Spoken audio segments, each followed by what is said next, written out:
Svim gledalcima emisije Konačno petak želim srećnu i pre svega zdravu 2021. godinu. Ako nas je nečemu naučila 2020.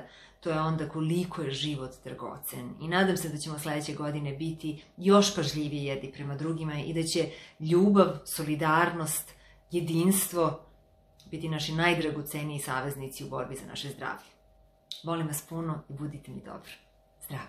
Dragi gledatelji televizije Bosne i Hercegovine, želim nam svima skupa sretnu 2021. godinu i da nam što manje liči na 2020. Da bude više pjesme i manje briga i da se vidimo što prije nekom koncertu. Pozdrav! Budite mi živi i zdravi i uzdajte se u svoj rad i u sebe i podijelite to s drugima, jer dijeliti to znači nešto u životu. To je naša ljudska dužnost. Sretna vam nova godina.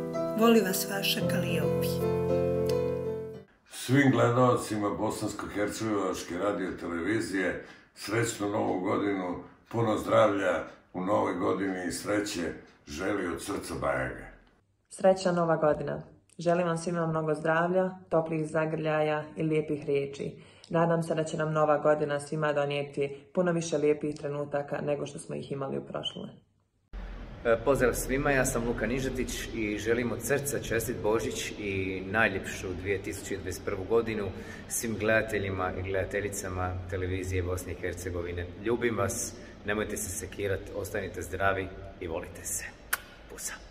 Svim gledateljima televizije Bosne i Hercegovine želim puno sretniju, zdraviju i nasmijaniju 2021. godinu. Ja sam Nina Badrić i volim vas puno i nadam se da se vidimo što prije.